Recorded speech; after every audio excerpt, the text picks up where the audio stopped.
Hey, good morning, team. It is Tuesday, July 2nd. I'm Amy Corr, and I'm here with Kevin Van Eck, and we are at the Goose Island office. We want to say happy 4th of July. We know we've got a holiday, long weekend coming up.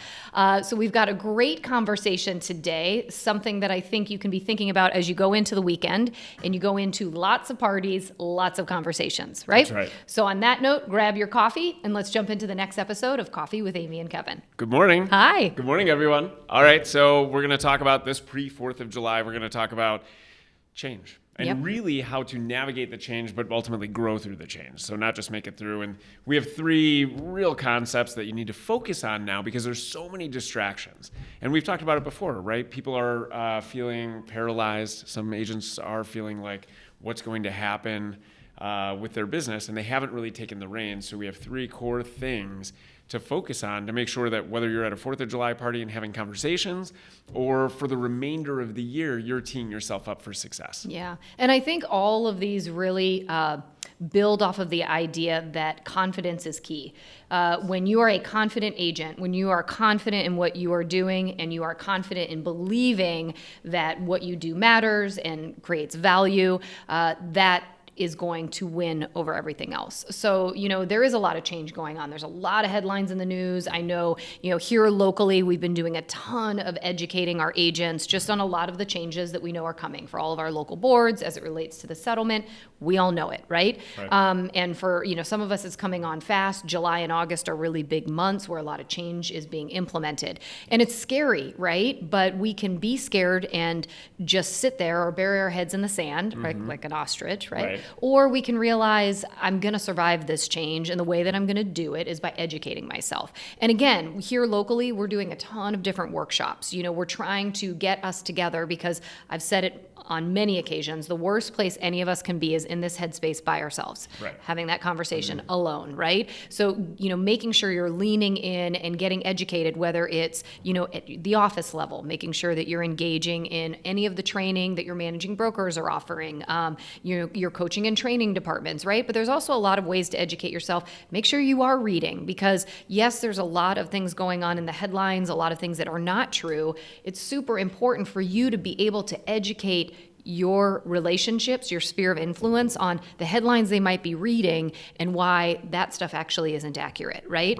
And being educated enough so that we also aren't defensive, right? So that we don't come into a situation and we just start spewing off all of these details. We talked about it, I think, last week, where being curious and knowing that once I'm educated, once I'm confident, if I'm talking with somebody, I can ask them questions to understand what is it that I need to educate them on, right? So, and I do think one last thing as it relates to being educated, we're going to see that come November, we're going to have agents coming out of the woodwork, who maybe aren't in the businesses full time or aren't, maybe as supported or just are not paying as much attention.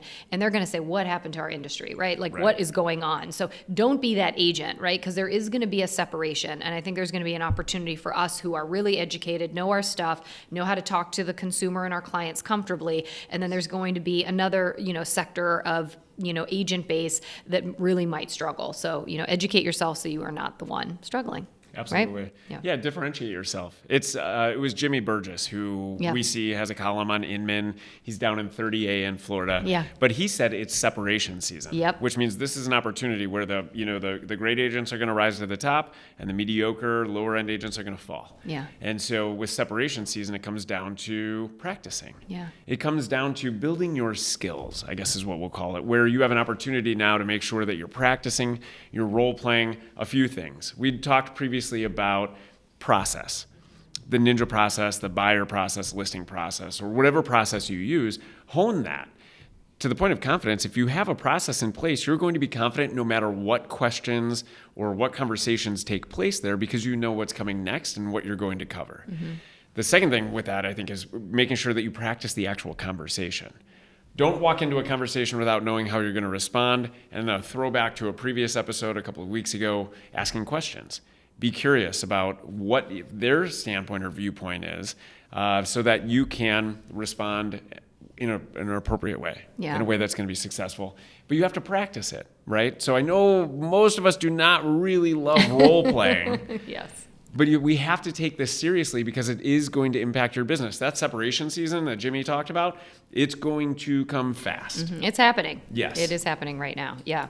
And the thing that I love about practice too is I think sometimes when I talk to agents, they're like, I've got my listing presentation down. I've Yes. done it a million times and I know what I say when, I know how to ask these questions, but the market is different. The questions and the dynamic of what you're saying and how you're interacting with sellers and buyers is different right now. So, the practice has to be real time with the real flow of what's happening in this market. And I know for a lot of agents, they're looking at my process and what have I done in the past and where do I need to make some micro pivots? Yes. Where do I need to add different language in? Where do I need to make sure that I'm asking these particular questions given what's happening in this market? So, I think it's practice, but you can't rely on the practice maybe you did a year or two ago, right? Yes. Because the game is different and you need to adjust to that. Conversations are different. And the other, we talked a little bit about listings. You mentioned buyers, the buyer agreement, the exclusive buyer agreement. So depending on what state you're in, you've maybe been using a buyer agreement for a long time. I think what's new for most buyer agents is the discussion of commission. Yes. So that is something we have to hone in on and really be able to deliver with confidence. Yep. Yeah. Confidence is key. And that's where it kind of comes into this last thing that we're talking about is, there's going to be this separation piece. And the idea is, are you a leader? Because clients want to be around somebody that is confident, that is leading right now in this change, right? I think we as an organization, that's something we talk a lot about, that, we want to make sure that we are taking a leadership role. There's certain things that we can't control, but there's a lot of things that we can, which is how we're approaching things, how we're making sure we're well educated, the confidence that we have. But again, it's also not us against an idea of us against them, from, agent to client or consumer. It is, how can we make sure that we are doing a phenomenal job supporting people in the number one most important thing in their life, which is, buying, selling, or being in their home, right? Yes. I mean, that's a huge piece to just about every human out there when we really dial it down, right? And so there's an opportunity to lead in this moment right now. But it takes the first two things, which is knowing what's going on so that you can talk eloquently, that people look to you and you are saying the right things, but you're also, again, leading and confident enough to be curious, to be asking questions, and to come at this as let's figure out how we are going to navigate this together versus a me against you sort of mentality that I think sometimes agents get really scared about. Yeah. It can turn adversarial if we come at it the wrong way. And if we're not confident, we do become defensive almost automatically. Yep. So I think these conversations, as we move forward through the change, the conversations are going to be the key differentiator because we know that the tough questions, the tough situations will come. That separation season is created by those that can handle it will grow. Those that can't handle those conversations, we don't want to talk about what happens to them. Yeah. And it's okay. There are going to maybe be clients that don't work out. That's also part of having confidence, leading, knowing yourself well enough that those aren't the clients then that are really who you should be working with, That's right? Because we've all had that. So, it all dials back to, yes, change is happening, being confident. If you are not feeling confident, these are some of the things that you can do right now to get yourself there. So we hope you found this useful. Be safe this upcoming weekend. Don't be like, who is it? Back it up, Terry. Back it up, Terry. Mango, Terry. Put it in reverse, Terry. Put it in reverse. Oh, Lord, Jesus. Oh, Lord. Be safe out there. Have a great holiday weekend. Remember, you're going to have lots of conversations. So be ready, be confident, know your stuff, be a leader, and educate yourself in the next 2 days if you don't feel like you're ready. Okay? All right. On that note, make it a great Tuesday. We will see you after the holiday. Until then, you've got this.